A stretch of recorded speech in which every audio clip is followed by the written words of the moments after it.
3월 한 달 동안은 저희가 인간의 조건이라는 제목의 시리즈를 진행하고 있습니다. 그래서 저희가 우리 안에 있는 인간으로서 삶에서 맞닥뜨리게 되는 약점들에 대해서 이야기를 하고 있는데, 그 중에서 이제 저희가 성경의 기도원의 삶을 보면서, 사사기에 나와 있는 기도원의 삶을 보면서 그 이야기를 하고 있고요. 오늘은 그 세 번째 시간인데요.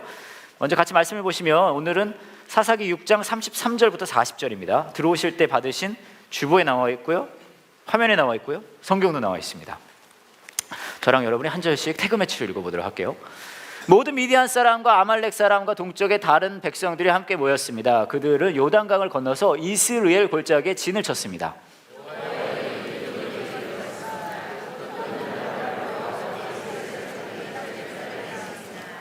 기드온은 므낫세 온 땅의 명령을 받고 심부름하는 사람을 보냈습니다. 므낫세 백성도 부름을 받고 기드온을 따라왔습니다. 기드온은 아셀과 스불론과 납달리 백성에게도 심부름하는 사람을 보냈습니다. 그래서 그들도 올라와 기드온과 그의 군대를 맞이했습니다.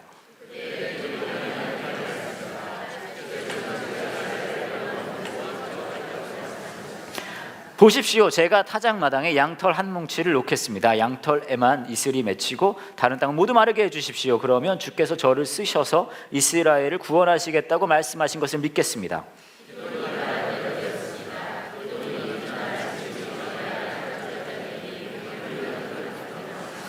기드온이 다시 하나님께 말했습니다. 저에게 화내지 말아 주십시오. 한 번만 더 말씀드리겠습니다. 한 번만 더 시험해 보게 해 주십시오. 이번에는 양털은 마르게 하시고 그 주변의 땅은 이슬로 젖게 해 주십시오.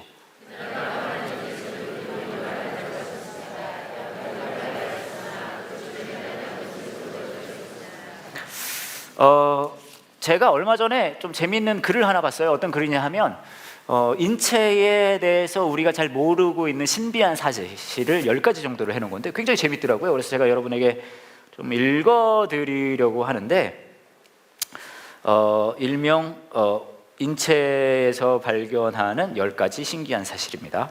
재밌겠죠? 네, 이거 한번 하고 가야 되거든요. 인체에 대해서 우리가 발견하는 10가지 신기한 사실.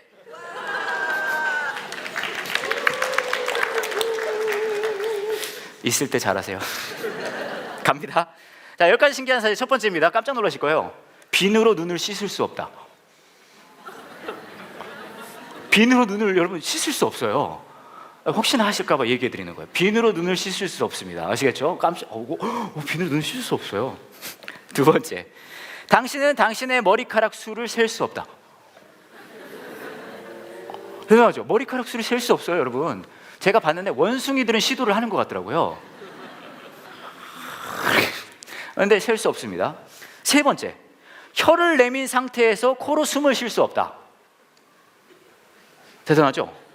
네 번째, 당신은 방금 세 번째를 시도했다.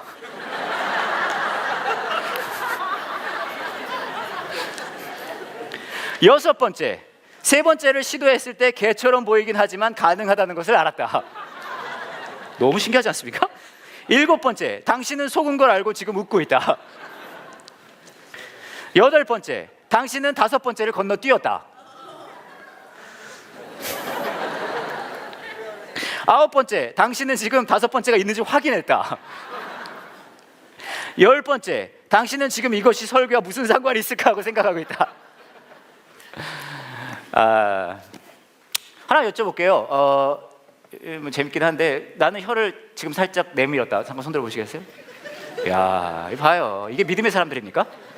이게 목사가 하는 말을 못 믿어가지고 그걸 굳이 내밀어 봐야 돼요. 이건 거짓말이다. 이걸 해봐야. 아이 참.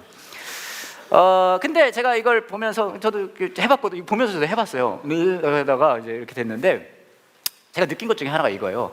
이게 왜 가능할까 이렇게 생각을 해봤더니 이런 게 있는 거죠. 우리는요, 여러분, 사진 찍으시는 분 나중에 써먹으시려고.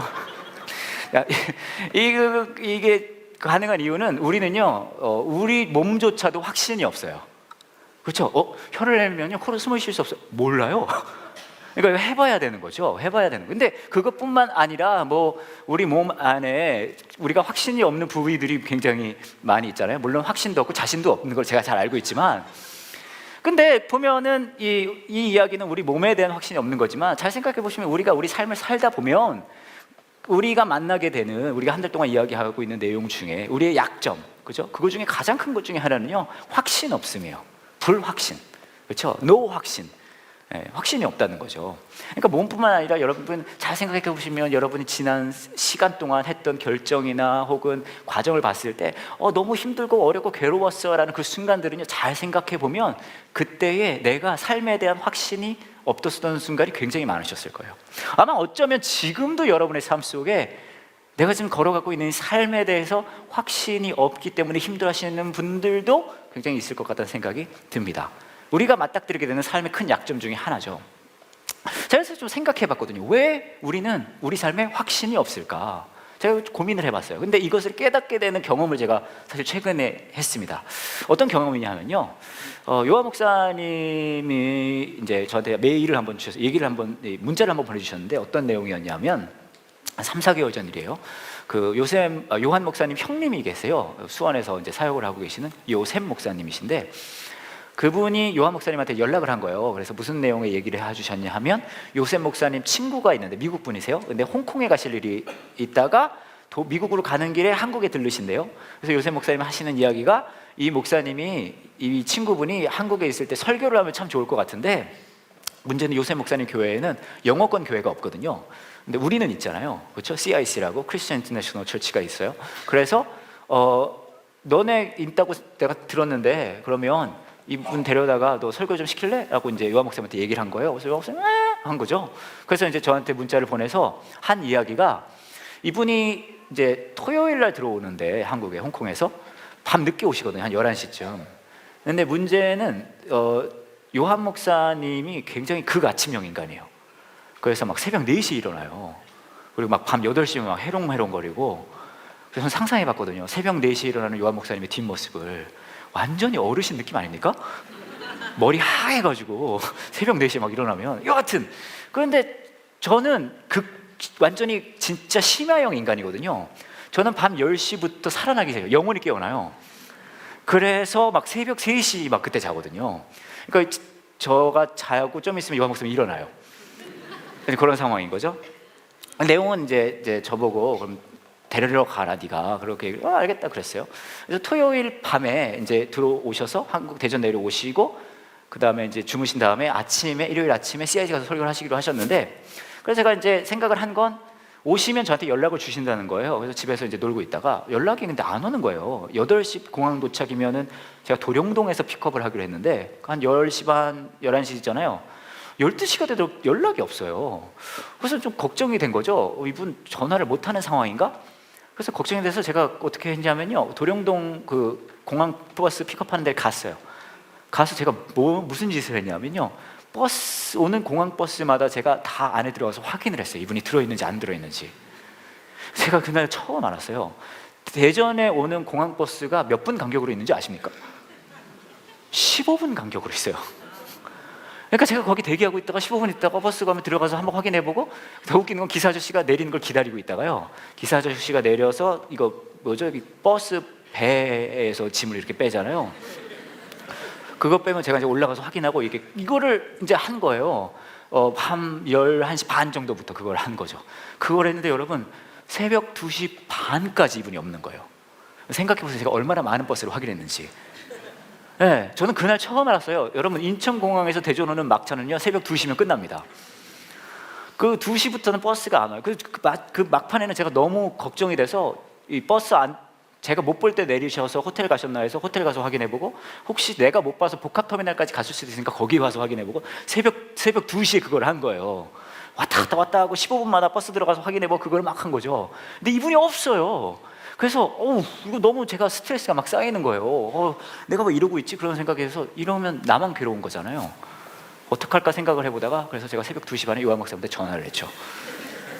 왜냐면 저는 알고 있거든요. 새벽 2시 반이 이분이 REM 슬립을 하는 시간인 거를. 딱 전화를 했더니 저는 그런 얘기 들을 줄 알았어요.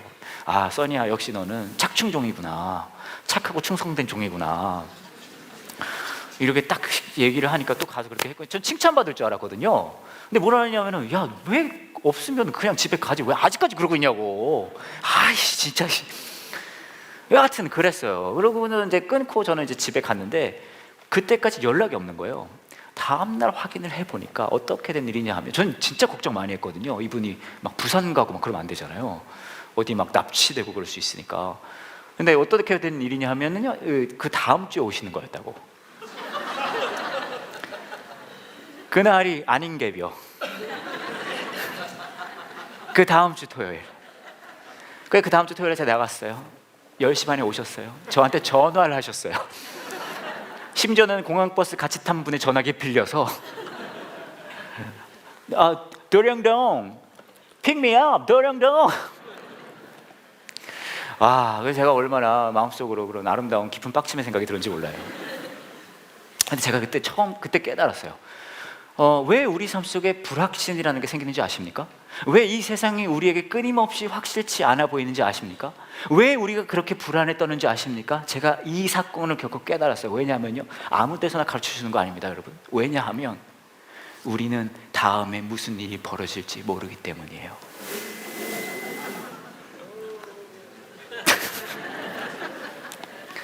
아니, 제가 다음 주에 오는 거 알았으면 그 짓을 했을까요, 안 했을까요? 안 했죠. 모르니까 그런 거죠. 생각해보세요. 여러분 삶에 굉장히 많은 순간에 우리는요, 확신이 없어요. 삶에 모든 게 다 불확실해 보입니다. 불안해요. 왜요? 다음에 무슨 일이 벌어질지 모르니까. 때로는 그게 건강의 불확신이 될 수도 있고, 관계의 불확신이 될 수도 있고, 재정의 불확신이 될 수도 있고, 수만 가지 이유가 있습니다. 하지만 우리는 다음에 무슨 일이 이루어질지 모른다는 그 중압감에 사로잡혀서 확신 없는 삶 속에 괴로워한다는 거죠. 오늘 저와 여러분이 읽은 기도원의 이야기는 정말 재밌어요. 굉장히 유명한 기도원의 스토리 중에 하나입니다. 그죠? 오늘 말씀을 보시면 이렇게 시작을 해요. 시작할 때 모든 미디안 사람과 아말렉 사람과 동쪽의 다른 백성들이 함께 모였습니다. 그들은 요단강을 건너서 이스라엘 골짜기에 진을 쳤습니다. 그 다음 34절에 엄청난 표현이 나옵니다. 여호와의 영이 기도원에게 들어갔습니다. 그죠? 여호와의 영으로 풀차지됐다는 거예요. 그죠? 그 다음 기도원은 나팔을 불어 아비에셀 사람들 자기 따르게 하고, 므낫세 온 땅에 명령을 심부름 사람 보내서 므낫세 백성 오고, 아셀과 스불론과 납달리 백성에게 심부름 사람 보내서 다 왔어요 지금. 그죠? 지금 굉장히 큰 전쟁을 벌일 느낌이 막 옵니다. 사람들이 합류하고 분위기 굉장히 좋아요. 그때의 기도원이 하나님한테 이렇게 말합니다. 주께서는 제가 이스라엘을 구원하는 것을 도와주겠다고 말씀하셨습니다. 엄청난 믿음의 고백 아닙니까? 그러고 나서 우리 두원이 형이 무슨 짓을 하는 줄 아십니까? 이렇게 이야기를 하죠. 보십시오, 제가 타작마당에 양털 한 뭉치를 놓겠습니다. 너무 멋지지 않습니까? 그렇지 않아요? 마치 곧 나가서 멋있게 싸울 것 같이 말하다가 뭐 하는 줄 아세요? 바로 전쟁을 앞두고 양털 뭉치를 놓을 테니까 하나님한테 요거를 조금 이렇게 적셔달라고 이야기를 하는 거예요. 그죠? 이게 굉장히 유명한 이야기예요. 양털에만 이슬이 맺히고 다른 땅은 모두 마르게 해주십시오. 다 알고, 딱 봐도 이게 정말 격이 안 맞지 않아요? 하나님하고? 본인도 알고 있어요. 기드온도. 이걸 2번 부탁하거든요. 하나님 한 번만 더 해주세요라고. 39절에 이렇게 얘기해요. 저에게 화내지 말아 주십시오. 알고 있어요, 본인도. 이게 지금 말도 안 되는 짓을 하고 있다는 거를. 한 번만 더 말씀드리겠습니다. 한 번만 더 시험해보게 해주세요. 그런 이야기를 하고 있단 말이에요. 이게 뭐 하는 걸까요 지금? 기도원이 하나님 상대로 습기 테스트하고 있는 거죠. 그렇잖아요. 그래가지고 저는 이걸 보면은 참 어떻게 하나님의 음성을 들었다는 사람이 겨우 한다는 게, 저 같으면은 이 산을 들어 저리로 옮겨 그런 거 할 것 같지 않습니까? 근데 양 한 털 뭉치를 놓고 이곳 습기를 조절해, 이걸 보고 저는 하나님 이렇게 생각하셨을 것 같아요. 이런 습기를 다 봤나? 이런 습기를 다 봤나? 그러지 않을까요? 그럼 정말 격이 없어요. 말도 안 돼. 너무 초라해 보이지 않습니까? 근데 이걸 보면은 저는 이건 알 수 있을 것 같아요. 뭐냐면요, 기도원도요 확신이 없어요. 확신이 지금 우리 두원이 형도 지금 다음에 무슨 일이 벌어질지 모르는 거예요. 심지어 막 하나님이 음성을 주고 다 소용없어. 사람들 몰려들고 해도 확신이 없기 때문에 지금 뭐랄까 불안에 사로잡혀 있는 거예요. 다음에 무슨 일이 벌어질지 모르니까요. 근데 생각해보면 저와 여러분의 삶 속에도 이런 모습들이 굉장히 많이 있어요. 그렇잖아요? 확신 없음, 불안함, 불확실함, 이거 우리 사로잡혀 있단 말이에요. 그럼 당신 이거 어떻게 해야 될까요?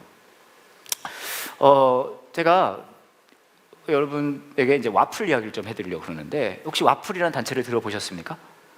네, 들어보셨을까요? 여러분이 받으시는 큐티집 터치라는 책이 있어요. 그 책을 만드는 단체가 이제 와플이라는 단체인데요. 이게 사실 빵 와플을 중의적으로 의미하는 것도 있지만 이름이 영어의 약자예요. Awakening Flow라고 해서, 굳이 제가 제 입으로 말하기는 좀 그렇지만 제가 그 이름을 줬어요. 예, 제가 아무도 이런 얘기 자기가 해야 된다 그러더라고요. 그래서 제가 줬어요, 그 이름. Awakening Flow.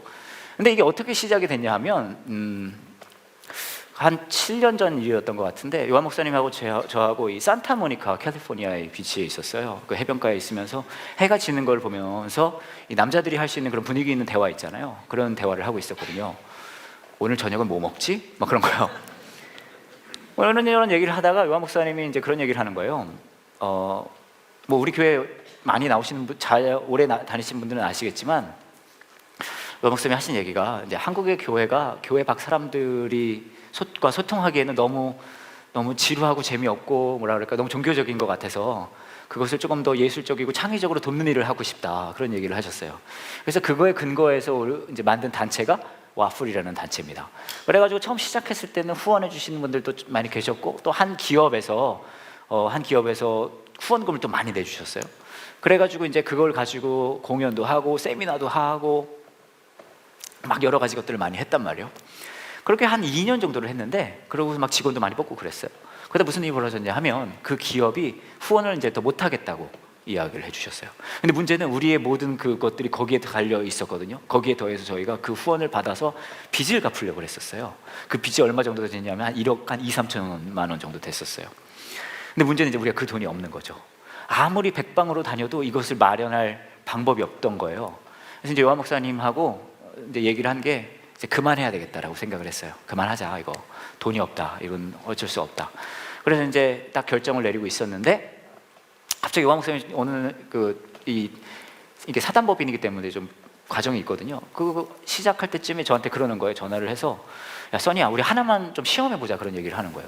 문 닫기 전에. 그래서 뭐예요? 그랬더니 디자인 회사 사장님을 한 명을 아는데 그분한테 부탁을 하면 터치 만드는 걸 해주실 수 있을 것 같다는 이야기를 하는 거예요. 그래서 제가 오 그래요? 그래서 물어봤어요. 잘하는 분이에요? 그랬더니 한 번 만나봤대요. 네? 그래서 아니 너무 어려운 부탁 드리는 거 아니냐 그랬더니 앞으로도 자주 만날 새는 아닐 것 같다고. 알겠다. 그래서 이제 요한 목사님하고 이분을 만나러 갔어요.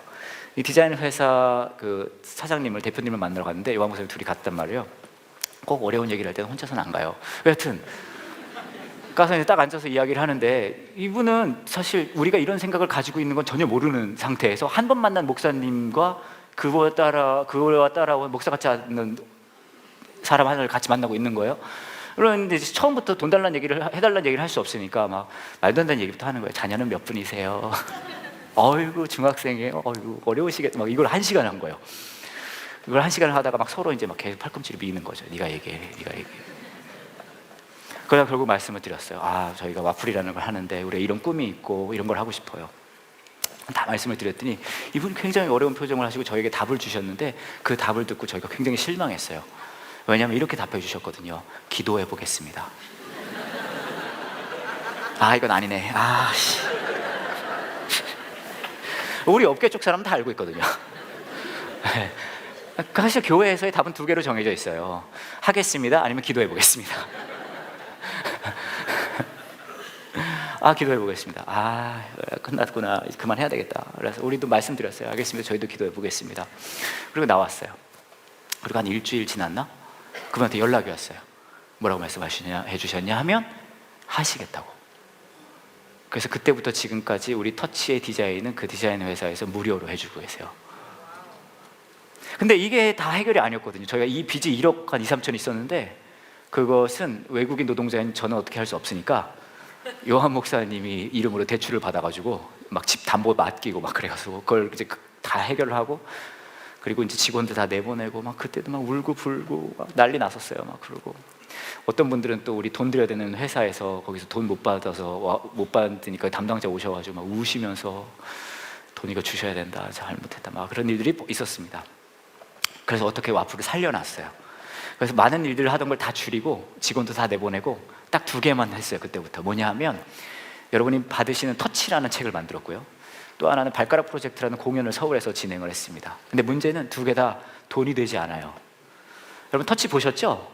터치의 이 아이디어는 뭐냐면 하나님으로부터 멀리 있는 분들이 조금이라도 자연스럽고 즐겁게 하나님의 말씀을 만나게 해드리기 위해 만든 책이거든요. 다시 말하면 팔릴 책이 아니란 얘기죠.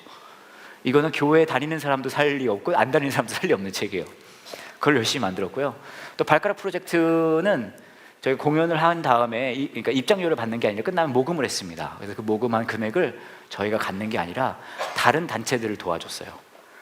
그런 그 두 개를 했는데 어떤 일이 벌어졌냐 하면 터치를 계속 만들다 보니까 극동방송과 연계가 돼서 이 터치가요 교도소에 들어가기 시작했어요. 그리고 군부대에 들어가기 시작했고요. 그리고 막 그렇게 들어가기 시작했더니 거기서부터 막 편지가 오는 거예요. 편지가. 그래서 저희가 한 수십 통을 받았는데 몇 개만 보여드릴게요. 하나 이렇게 오고요. 와플 터치 관계자님께 뭐 이렇게 나와 있고요. 그 다음 거 보여주시면 할렐루야 김요한 목사님께 올립니다 이렇게 쭉 나와 있어요. 근데 이 내용들은 대부분 어떤 내용이냐 하면 내가 이 수감 생활하면서 또 부대에서 생활하면서 너무 막 힘들고 어려웠을 때 터치를 어떻게 만나게 됐다. 근데 그거에 내가 큰 용기를 얻었다. 뭐 이런 얘기예요. 그리고 마무리는 뭐냐 하면 터치를 저에게 무료로 계속 보내주실 수 없으시냐. 그렇게 해서 저희가 15,000권 넘게 군부대와 교도소에 보내드렸어요.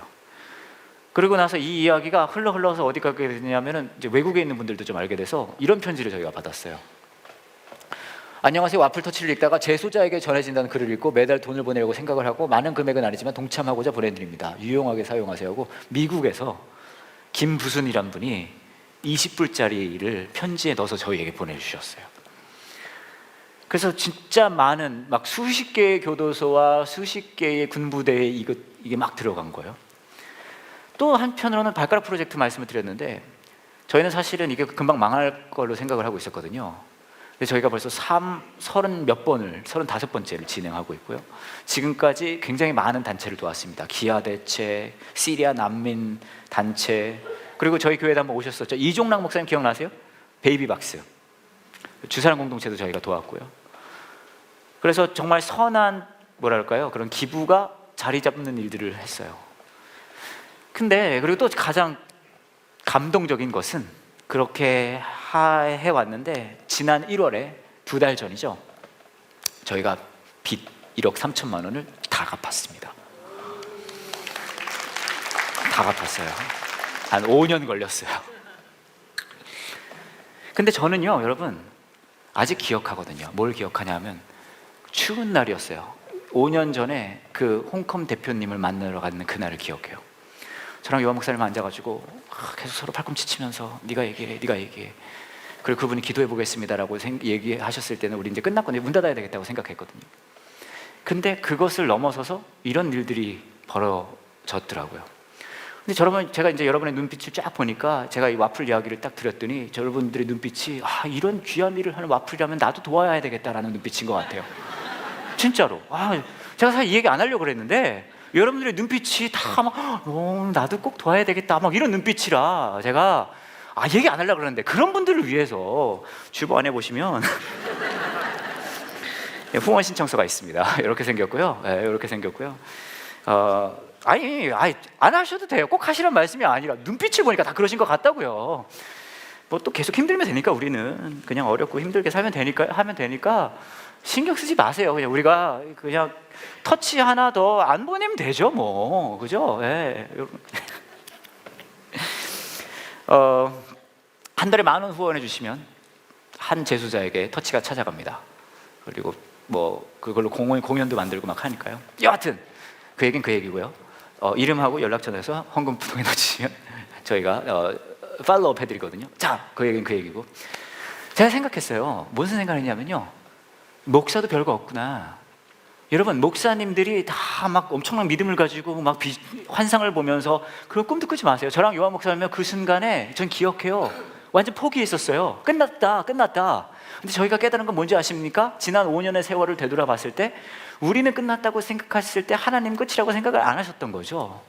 여러분 믿음이 뭔지 아십니까? 믿음 하면은요 뭐 자기 최면을 하면서 몇십메다 다 이루어질 거야 다 될 거야 막 이게 믿음이 아니에요. 이거는요 약간 친해지기 어려운 사람이란 얘기예요. 믿음은 뭔지 아십니까 여러분? 믿음의 첫 번째는요 나의 불확실함을 먼저 인정하는 거예요. 나의 불확실함을 인정하는 거예요. 끊임없이 인정하는 겁니다. 내가 불확실하고 나 불확실하고. 그런데 그 믿음의 과정 중에 그 모든 것이 불확실할 때 하나님은 확실하신 분이시라는 걸 조금씩 맛보아가는 과정인 거죠. 기드온이 하나님을 상대로 습기 테스트를 해요. 그렇죠? 완전 격떨어지지 않습니까? 하지만 이것도 믿음입니까? 믿음입니다. 왠지 아십니까? 그 과정 중에 그 불확실함을 인정하고 하나님이 확실하신 분이신 걸 내가 조금 더 보기 원해요거든요. 어쩌면 우리 삶 속에 나의 불확신함, 그 약점 중에 우리가 발견해야 되는 것은 나의 불확실함을 인정하고 하나님이 확실하신 분이신 걸 조금 더 만나가는 그 과정이라는 거죠. 제가 마가복음 9장에 굉장히 흥미로운 말씀을 사실은 발견했어요. 굉장히 재밌어요. 여러분 잘 아시는 내용인데 예수님이 제자들과 산에 올라갔다가 전체 탈색이 되는 장면이 있어요. 변화산의 기적이라고 막 하는데 엘리야 나오고 모세 나오고 그렇습니다. 그리고 내려왔더니 막 제자들이 모여서 웅성웅성하고 있단 말이에요. 왜 나 봤더니 한 아이의 아버지가 아들을 데려왔어요. 그리고 근데 이 아이가 귀신 들린 거예요. 그래서 부탁을 했어요. 제자들한테 이것 좀 어떻게 해주세요. 그랬더니 제자들이 했는데 아무 일도 일어나지 않습니다. 그래서 이제 웅성웅성하고 있었던 거예요. 그래서 이제 이 아이의 아버지가 예수님한테 얘기해요. 예수님 하실 수 있거든요 라고 얘기해요. 그때 이 말을 듣고 우리 속 좁으신 예수님이 삐지십니다. 그리고 이렇게 말씀하시죠. 예수님께서 말하죠. 할 수만 있다면 무슨 말. 여러분들은 평소에 이런 톤으로 들으셨어요. 할 수만 있다면 무슨 말이냐. 믿는 사람에게 모든 것이 가능하다. 아멘. 이렇게. 그러니까 더 재밌는 건 이 이야기를 듣고 이 아버지가 놀랐어요. 어이구, 이분 화끈하시네. 그래서 소년의 아버지가 즉시 소리칩니다.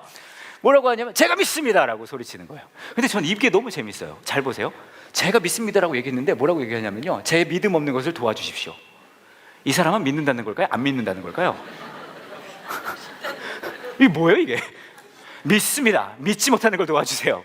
이 믿는다는 거야? 안 믿는다는 거야? 이거 완전 멋지지 않아요? 이거 뭐랑 비슷한 줄 아십니까? 이런 거예요. 꼼짝 말고 손 들어.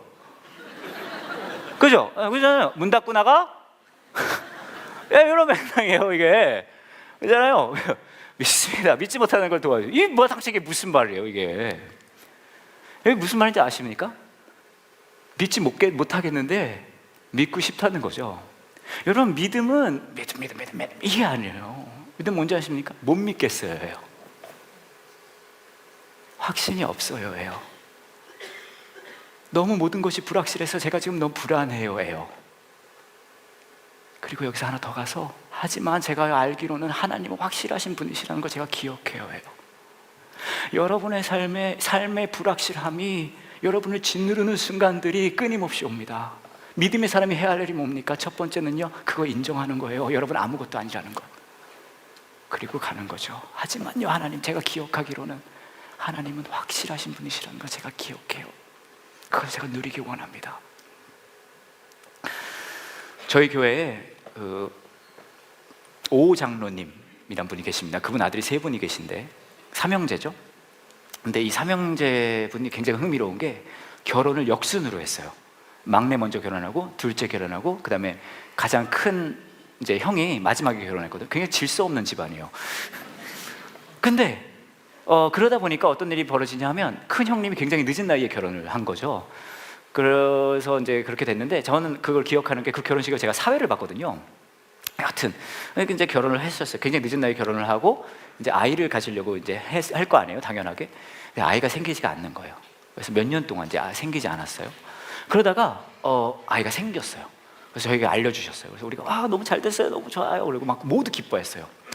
그 가정도 너무 기뻐하고 모두 everybody happy 했단 말이에요. 그러고 나서 이제 임신 기간이 점점 지나고 있는데 임신 8개월 때 아이가 유산이 됐어요. 그래서 이제 저희도 병원으로 달려갔어요. 저희 목회자들도 병원으로 달려가고 온 가족이 거기 모여 있었단 말이죠. 너무 아프고 힘들고 슬펐어요. 여러분 잘 아시겠지만 8개월 된 아이가 유산이 됐을 때는 이게 거의 출산에 버금가는 이제 과정을 또 겪어야 되거든요.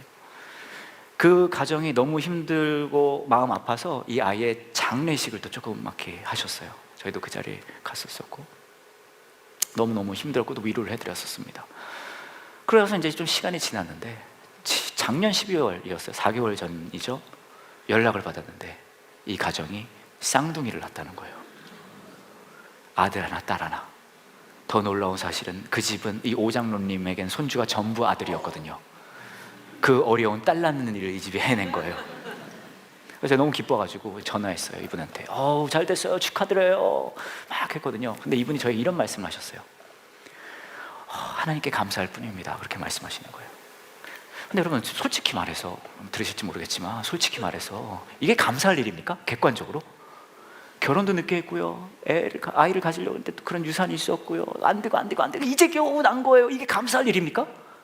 솔직히 말하면 객관적으로 아니잖아요. 감사할 일 아니죠. 그렇지 않아요? 다른 집은 그냥 슈풍슈풍 잘 났는데 감사할 일이 어디 있어요 여기? 근데 제가 생각해보니까 이거 하나 감사하는 것 같더라고요. 이분이 뭐냐 하면, 불확실한 삶을 사는 우리 그분에게 하나님은 확실하신 분이시라는 것을 조금 경험하는 거예요. 어쩌면 저와 여러분의 삶 속에 우리가 신앙이라고 부르는 이 여정 중에 우리가 누릴 수 있는 건 그거 하나예요. 불확실함이 사라지는 게 아닙니다. 그 불확실함 속에 하나님이 확실하신 분인 걸 조금씩 맛보아 가는 거죠. 그걸 어떻게 믿을 수 있습니까? 그 모든 것이 변해도 저와 여러분을 향한 하나님의 사랑은 변하지 않는다는 것을 보여주시기 위해 그분이 이 땅에 인간의 몸으로 오셔서 고통당하는 것을 마다하지 않으셨어요.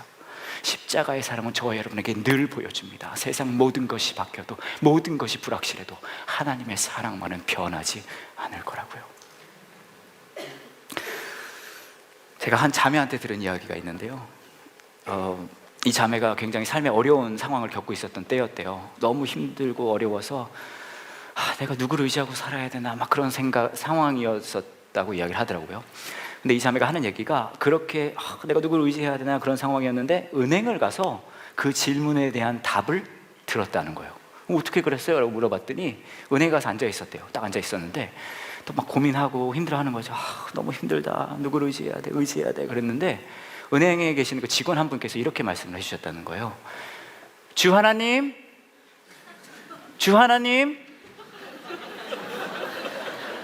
안 계십니까? 주 하나님 어디 가셨습니까? 몇 분 못 알아들으신 것 같아요. 우리 하나 자매가 너무 힘들고 괴로운데 은행에 가서 앉아있는, 나 너무 힘들어 그랬더니 이제 은행에 계신 그 직원이 얘기를 하는 거죠. 주 하나님 어디 계십니까? 그 직원이 교회 다니지 않은지도 몰라요. 근데 그 얘기를 해주셨다는 거예요. 근데 생각해보면 저와 여러분의 삶의 기도가 이런 기도가일 때가 굉장히 많아요. 주 하나님 어디 계십니까? 어디 가셨습니까? 당장 다음에 무슨 일이 벌어질지 몰라서 내가 이렇게 확신이 없고 힘들고 고통스러운데 주 하나님 어디 계십니까? 믿음을 가지면 좋은 게 뭐가 있습니까? 형편이 좀 나아지시던가요? 좋은 친구들이 좀 생기셨어요? 안 그래요. 형편 별로 나아지지 않고요, 여기 있는 사람들도 다 별거 없습니다. 믿음 있으면 이거 하나 좋아요. 뭐냐 하면 그분의 이름을 부를 수 있다는 것. 내가 가장 고통스럽고 힘든 그 순간에 주 하나님 어디 계십니까? 라고 부를 수 있다는 것. 그리고 더 나아가서 그분 역시 우리의 이름을 알고 계시다는 것. 그 사랑은 절대 변하지 않는다는 것. 여러분의 삶에 계속해서 불확실한 상황들이 올 겁니다. 여기서부터 출발하세요. 날 향한 하나님의 사랑은 변하지 않지. 그 사랑 붙들고 내가 또 나아가야지. 그렇게 반응할 수 있는 저와 여러분 되기 원합니다. 같이 기도할게요.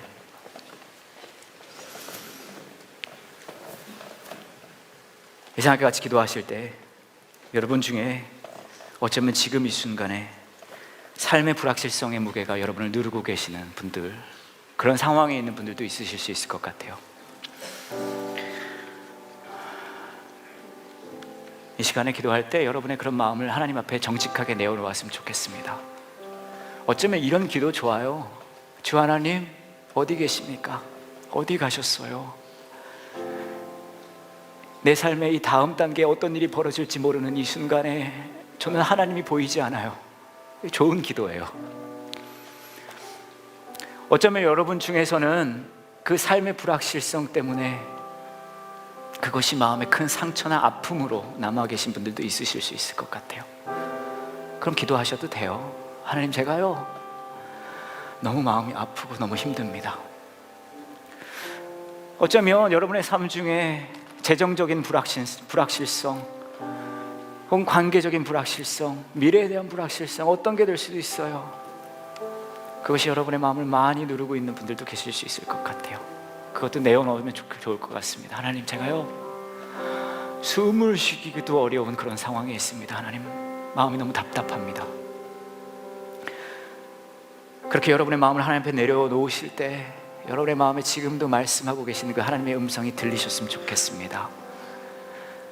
사랑하는 아들아, 사랑하는 딸아, 너 많이 힘들지? 아프지? 고통스럽지? 내가 너를 잘 알고 있다라고 말씀하실 것 같아요. 그리고 그 불확실성 속에서 그 확신이 없는 삶의 모습 중에 변하지 않는 그 하나님의 사랑을 보라고 하실 것 같아요. 이 시간에 그 십자가의 사랑과 은혜가 우리의 마음을 적시고 위로하고 이 불확실한 세상 속에 하나님만의 그 확신을 조금 더 누리는 그 발걸음을 내디딜 수 있는 그런 기도 있었으면 좋겠습니다. 이 시간 같이 기도할게요.